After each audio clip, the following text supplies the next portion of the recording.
everyone, it's Hannah here from Hand Done Crochet, and today we are making this beautiful triangle crochet shawl just using really simple crochet stitches but front loops and back loops to add some lovely texture in it.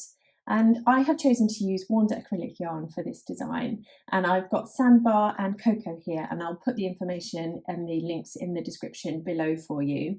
You're also going to need a 5.5mm or eye crochet hook and a pair of scissors and a needle for your ends. Now, in terms of your crochet hook, you can do a gauge swatch if you like, but as long as you're not too far off and it feels like a nice drape with your yarn, we'll talk about that in a moment when we get going, then don't worry too much, because don't tell anyone. It really doesn't matter about gauge for this project. You can just make it to the size that you would like it to be, and just the way that we make it means you can finish at any point when it's the size you would like it. So let's get going. So to begin our shawl, I haven't moved in the ends yet here, so you can see we actually begin in the center middle here, and we're going to work outwards in back and forth in rows in triangles. So let's begin here and I'll show you how we do it.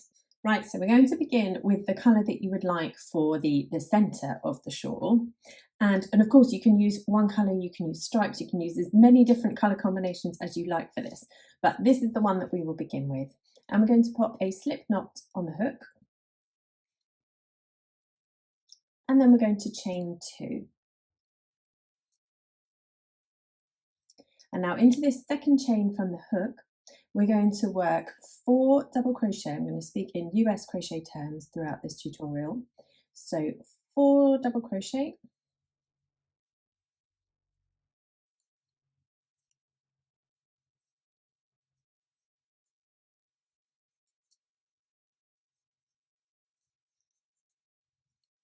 And then once you've completed those 4 stitches, you're going to chain 1. And now we're going to work another 4 double crochet into that same chain space that we began in there.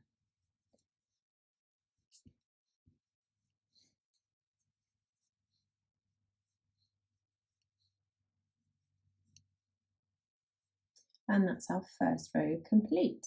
Now you can pull tight here if you want to, but you don't need to, but it will just help you see the shape that we have at the moment. And then what we're going to do is we're going to turn our work. You're going to turn at the end of each row of this shawl. And so for the second row, what we're going to need to do is work into this stitch directly below us here. And what we want is 2 double crochet into this stitch. Now there's a few ways that you can do this. Now I find that working stacked stitches for your first stitch works really beautifully. But if you would prefer to work a chain 3 as your first stitch, then absolutely go ahead and do that. But this is how I work a stacked stitch. So we're going to not chain or anything, and we're going to go straight into that stitch here. And we're going to yarn over, we're going to pull through, you're going to yarn over and pull through. So you're basically making a single crochet in that first stitch. And then to stack up our stitch, we're going to then work into this bar of that stitch that you've just made. And you're going to work another single crochet into that. And that now becomes our stacked stitch, and that counts as our first stitch. And then we're going to work another double crochet into that very same stitch below. So we're going to have 2 stitches in that first stitch there now. And then we're ready to work in each stitch up until we get to that chain 1 space. We're going to work a double crochet into the front loop only. So our front loop, if you've never worked in a front or a back loop before, what we need to do is turn our stitches on their ends. And then facing us here, this is the front loop of our stitch, and then here at the back, that's our back loop. So anytime you need to work in the front or the back loop, always turn it on its end, and then you'll see these V's of the top of the stitch running down, and you'll know where your front and where your back loop is. So now we're going to aim for that front loop there, and we're going to work a double crochet in each stitch up until we get to that chain 1 space.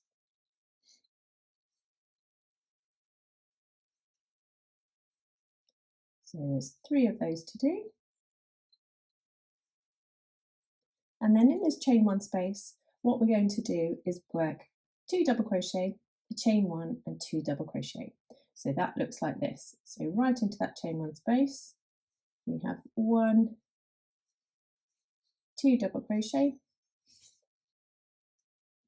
then we need to chain 1, and then we work another 2 double crochet all into that same chain 1 space. And there we are, we've squished all of that into that one space there. And then we go down the other side here, and we need to turn on our ends again so that we can see the front and the back loop. So we now need to work in the front loops here of these 3 stitches, a double crochet. So there's 1, there's 2, and there's 3. And so in this very last stitch, we're going to work through the whole of the stitch, and we're going to work 2 double crochet into this very last stitch here.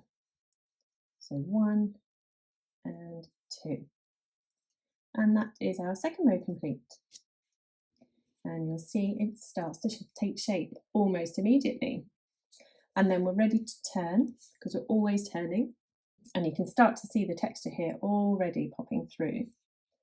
And we're going to work another stack stitch into this first one. So remember, we go straight in, no chains, nothing else here. And we work a single crochet. And then into this bar of this stitch here, you're going to work another single crochet. And then we're going to work another double crochet into that stitch there. And then we see how many stitches do we have up until our chain 1 space. We're going to work a double crochet, but in the back loop only, of all of the stitches until we get to that chain 1 space. So we turn it on its end, and I think the back loop's actually easier to find than the front loop, because you know you need to turn it so that you can see. So we scoop up that back loop and work a double crochet in each of those stitches.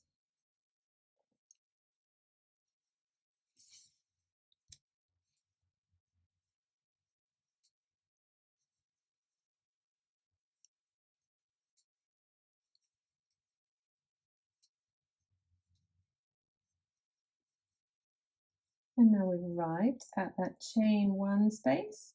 And all we're going to do is exactly what we did in the previous chain 1 space. We're going to work 2 double crochet, a chain 1 and 2 double crochet.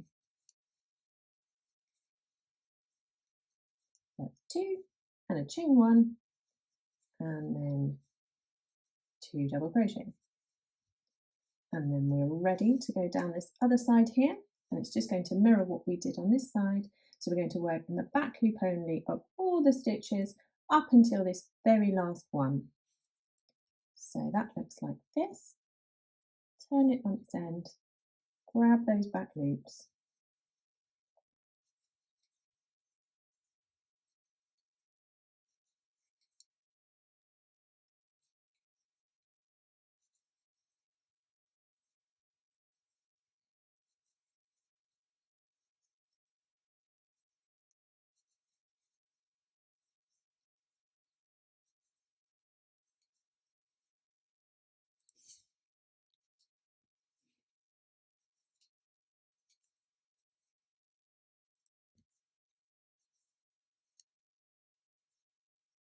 and in that very last stitch we're going to work 2 double crochet, and that's into the main part of the stitch.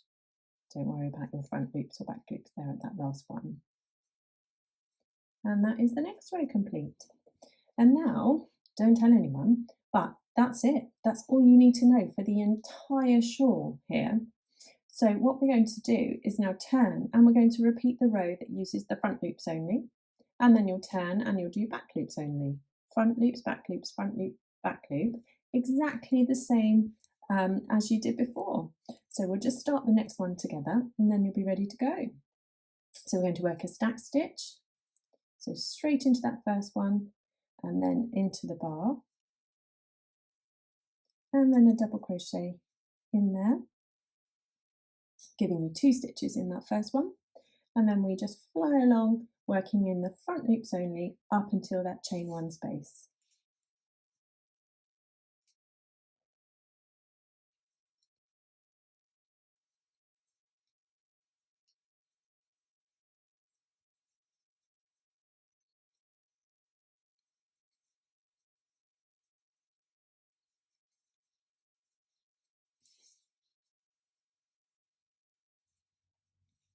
And here we are at the chain one space, and we're going to do, oops, nearly, we're going to do 2 double crochet,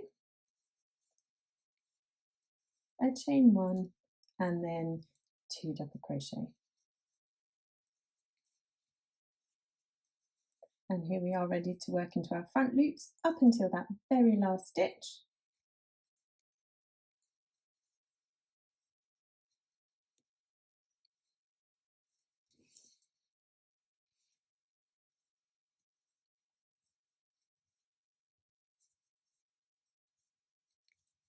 And there we are. We need to put 2 double crochet into this very last stitch there.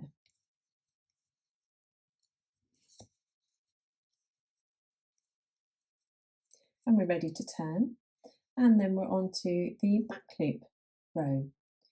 And so all we need to do now is keep repeating those 2 rows for as long as you like. If you just want to do your scarf in one colour, then keep going for as long as you like. But if you would like to change colour, then I'm going to show you on this larger version how we're going to do that at the end of the row. So here we are at the last 2 stitches of this row, and I'd like to change colour at the end of them. So we do 1 and we do 2, but we don't finish this stitch, because what we're going to do is we're going to yarn over with our new colour. So go grab that. We're going to yarn over and we're going to complete that last stitch with our new colour. And so then when we turn, we're ready to start with that new colour. And what we're going to do is we're going to break the yarn of the first colour that we used, because we can get rid of that now.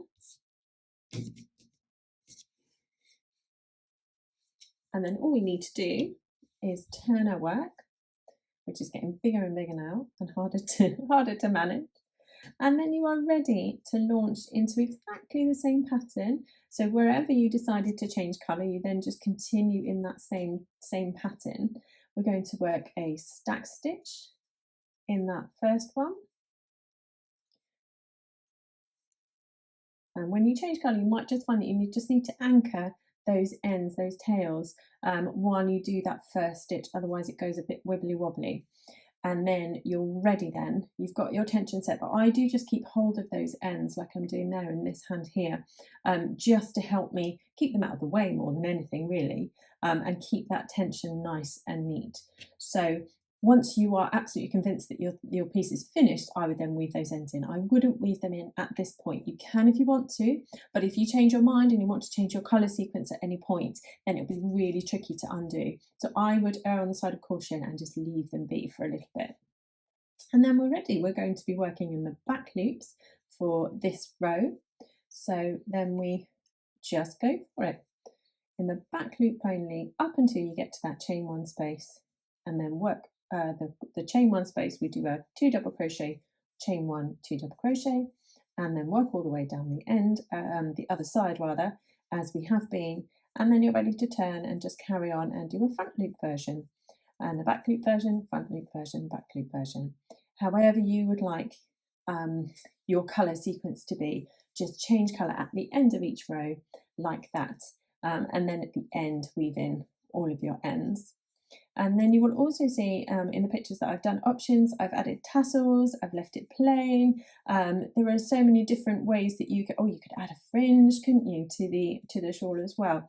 You can dress this up however you would like to. So please do let me know if you make one and show me what you do with yours. Show me your colour choices, show me your accessories, for want of a better way of saying, how do you accessorize your accessories? And I would love to see them. So I really hope you've enjoyed this little tutorial about this shawl. Do come and let me know if you make one. I would absolutely love to see them. And don't forget to subscribe and tap the bell button. And I will see you again very soon.